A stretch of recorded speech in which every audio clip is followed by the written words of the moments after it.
Yo masih semangat ya hari ini ya? Masih, Bu. Baik, oke. Ibu awali, Assalamualaikum warahmatullahi wabarakatuh. Waalaikumsalam warahmatullahi wabarakatuh. Bagaimana kabar hari ini anak-anak? Baik, Ibu. Alhamdulillah sehat semua ya. Nggak ada yang sakit kan? Alhamdulillah sehat. Alhamdulillah. Oke, sebelum kita memulai pembelajaran pada hari ini, alangkah baiknya kita berdoa terlebih dahulu ya. Yuk untuk mahasiswa bisa disiapkan. Siapa berdoa dimulai? Sudah selesai. Selanjutnya, Ibu presentasi dulu ya. Ayo. Oke. Di sini ada yang juga berangkat. Ibu. Oh, hadir semua ya. Iya, Bu. Alhamdulillah, berarti sehat semua, nggak ada yang sakit ya. Iya. Ya, tetap semangat begini. Oke, pada hari ini kita akan mempelajari tentang apa anak-anak? Persibaya. Nah, sebelum Ibu memulai materi pada hari ini, Ibu akan membacakan tujuan pembelajaran pada hari ini terlebih dahulu ya. Iya, Bu.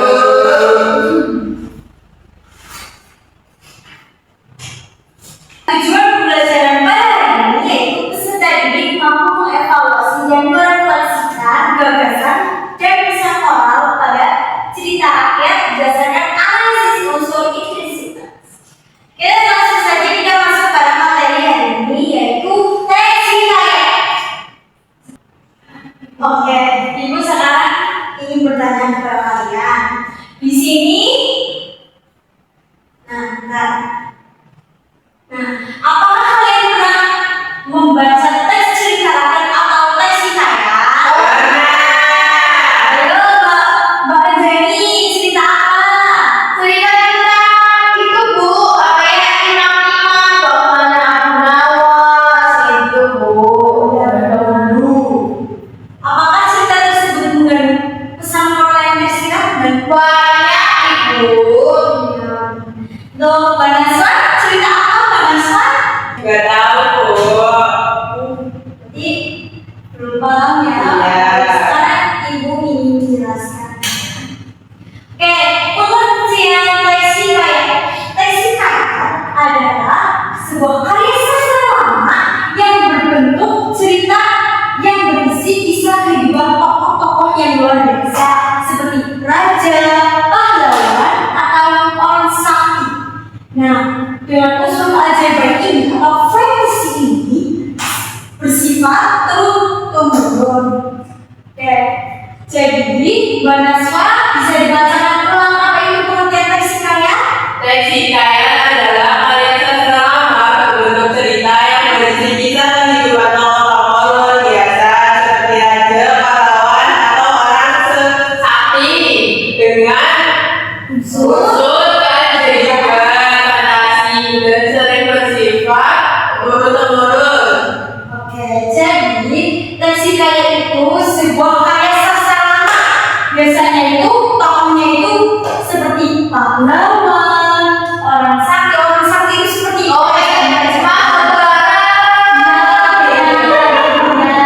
raja. Benar sekali yang dikatakan Mbak Anjani, Mahabharata itu termasuk ya, karena tokoh-tokohnya itu seperti raja. Oke, selanjutnya ciri-ciri teks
besar. Selanjutnya yaitu adalah struktur leksikal. Struktur leksikal ada berapa anak? 5. Yang pertama ada apa? Abstraksi, orientasi, komunikasi, resolusi, kode. Saya yang menjelaskan ya. Nah, struktur teks hikayat itu ada 5 ya. Yang pertama itu ada abstraksi. Abstraksi merupakan gambaran awal dari cerita. Selanjutnya yaitu ada orientasi. Orientasi berupa pengenalan tokoh, pengenalan waktu, dan tempat. Dan selanjutnya ada komplikasi. Komplikasi ini merupakan munculnya sebuah masalah atau konflik ini. Terus yang keempat yaitu ada resolusi. Resolusi yaitu sebuah penyelesaian masalah. Dan terakhir itu ada kode atau pesan dan amanat pada cerita. Selanjutnya yaitu ada unsur intrinsik yang mana boleh dibacakan. Ada tema, tokoh dan tokohan, alur, latar, sudut pandang, amanat atau pesan moral. Unsur intrinsik ada berapa Mbak Jenny? Ada 6 Ibu. Yang pertama ada tema merupakan ide pokok cerita. Dan yang kedua yaitu tokoh penampakan yaitu pelaku dan sifatnya. Yang ketiga yaitu ada alur. Alur merupakan jalan cerita. Nah, jalan cerita itu biasanya ada berapa? Ada 2. 3. Nah, ya apa? Apa aja? Dan yang keempat yaitu ada latar. Latar itu berupa latar tempat, waktu, suasana. Yang keempat yaitu ada sudut pandang. Sudut pandang merupakan apa? Cara bercerita. Dan terakhir yaitu ada amanat atau pesan moral. Oke, selanjutnya ada jenis-jenis teks hikayat. Bang Jadi boleh dibacakan? Ada yang pertama dari beda, asal-usul tempat. Contoh adalah toba. Yang kedua kita cerita yang berhubungan dengan dewa atau bakteri. Yang ketiga fabel, cerita binatang yang berperilaku seperti manusia. Yang keempat sagis, cerita penggawanan. Nah, benar sekali. Terima kasih Mbak Jenny. Ya, jenis-jenis teks hikayat itu ada 4 ya anak-anak. Yang pertama ada legenda atau asal usul tempat. Di sini ada yang pernah membaca legenda? Sering Ibu. Ada toba, apa ya? Perahu maling. Perahu. Yang ada mitos. Mitos merupakan cerita yang berhubungan dengan dewa atau biasanya itu kayak mitos kayak hoax gitu ya, kayak bersifat turun-temurun yang mana pernah membaca teks mitos? Pernah Ibu. Apa Mbak Nasra? Apa ya, itu jembatan itu apa? Selanjutnya yaitu ada fabel. Di sini pasti kalian udah sering kan? Sering Ibu. Apa? Kalian pernah membaca teks fabel apa? Panji dan monyet. Kanji dan monyet. Terus Mbak Jenny? Kanji dan monyet. Iya. Saya terinci. Dan yang keempat yaitu ada sagu. Sagu merupakan cerita tentang pepahlawanan. Selanjutnya yaitu ada nilai-nilai pada teks hikayat. Nilai-nilai teks hikayat itu memiliki 4 nilai. Oke, Mbak Anjani boleh dibacakan? Oh, yang pertama dari nilai moral, itu baik dan buruk. Yang kedua nilai sosial, hubungan antar manusia. Yang ketiga nilai budaya, adat atau istiadat. Yang keempat nilai religius, atau kepercayaan kepada Tuhan. Terima kasih. Jadi nilai-nilai teks hikayat itu ada 4 ya. Anak yang pertama ada nilai moral yaitu baik atau buruknya cerita. Dan yang kedua itu ada nilai sosial. Nilai sosial itu hubungan antar manusia. Yang ketiga nilai budaya. Biasanya nilai budaya itu memiliki hubungan dengan adat istiadat. Dan yang terakhir itu ada nilai religius yaitu suatu kepercayaan kepada Tuhan. Oke, selanjutnya kita selanjutnya ibu punya contoh cerita hikayat. Oke, ada yang mau dibacakan? Saya Ibu. Oke, Mbak Jenny silakan. Hikayat jenis ini yang menjadi kaya.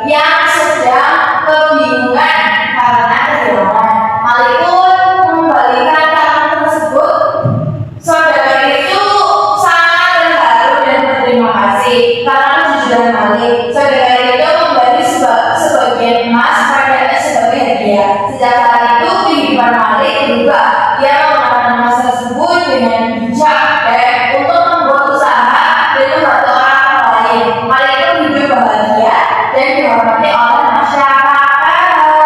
Oke, terima kasih banyak nih.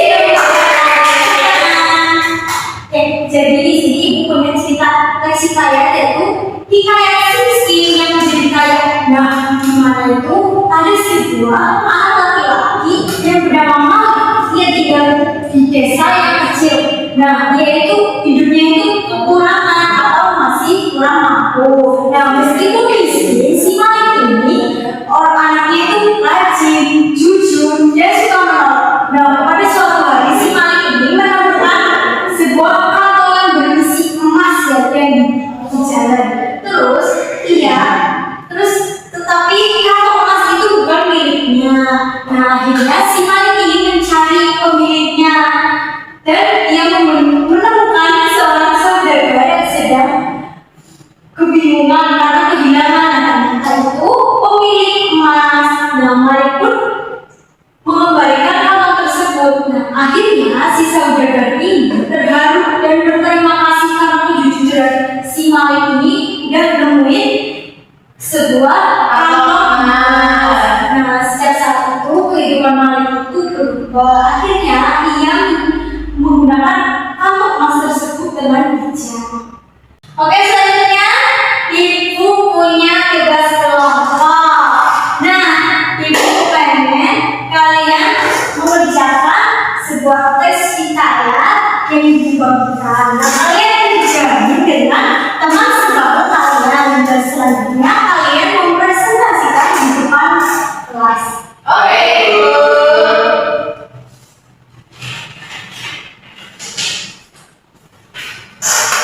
Oke,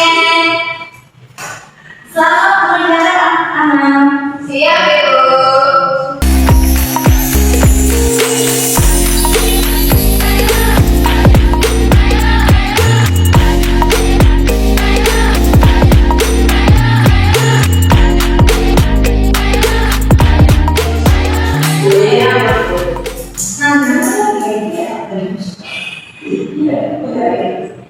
Oh, ini kalian baca dulu nih tes hikayatnya. Jadi kalian analisis nih. Aku tahu kan? Baru. Ayo, udah selesai belum? Sudah. Baik, selanjutnya presentasi di depan kelas. Nah, presentasinya itu bukan perwakilan ya, tetapi berdua. Berarti satu bangku itu maju semua ya. Ayo. Ayo sekarang bahasa sama jadi boleh maju. Assalamualaikum warahmatullahi wabarakatuh. Waalaikumsalam warahmatullahi wabarakatuh. Saya dan Naswa akan mempresentasikan cerita hikayat Abu Nawas dan Lala. Suatu hari, baginda raja membongkar rumah dan tanah Abu Nawas begitu saja untuk menemukan emas dan permata. Namun emas dan permata yang katanya berada di dalam tanah milik Abu Nawas hanyalah rumor. Setelah itu menemukan emas dan permata. Baginda sang raja bukannya meminta maaf dan mengganti kerugian, tetapi malah pergi begitu saja. Abu Nawas marah dan ingin membalas dendam. Saat sedang makan bersama istrinya, dia menemukan seekor lalat di meja makan dan dia pun tertawa karena menemukan ide untuk balas dendam kepada baginda raja. Abu Nawas mengaku hendak melaporkan perlakuan kamu tidak diundang. Siapakah kamu tidak diundang itu? Tanya baginda. Lalat ini tuan, Abu Nawas yang bawa lalat di atas piring yang tertutup tudung saji. Abu Nawas pun meminta izin untuk mengusir lalat itu. Baginda raja yang sedang berkumpul bersama para menteri pun langsung memerintahkan Abu Nawas mengusir lalat itu. Bermodalkan kapal besar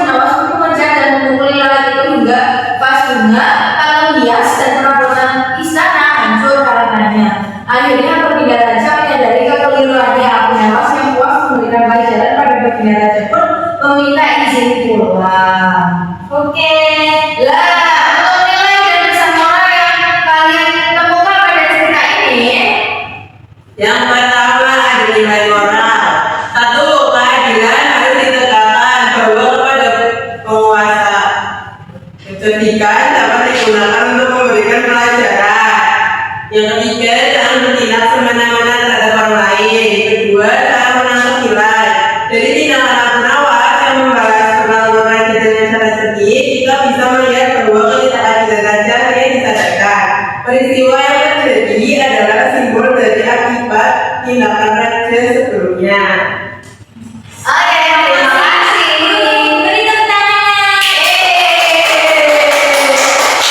Terima kasih Kak Ibrahim dan Naswa. Sama-sama, Ibu. Oke, anak-anak, pada hari ini kita belajar mengenai tentang teks hikayat. Yaitu teks hikayat berupa apa? Suatu karya sastra yang Lama. selanjutnya, apa yang kamu dapatkan pada pembelajaran pada hari ini?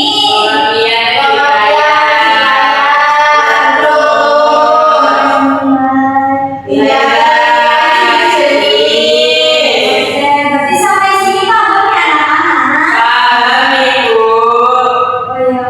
Oke, sekarang kita tepuk tangan untuk kita diri sendiri.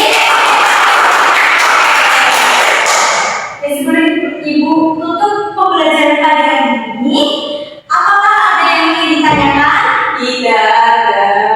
Oke, berarti paham semua ya? Paham, Ibu. Oke. Jika tidak ada yang ingin ditanyakan, Ibu tutup pembelajaran pada hari ini. Alangkah baiknya kita membaca hamdalah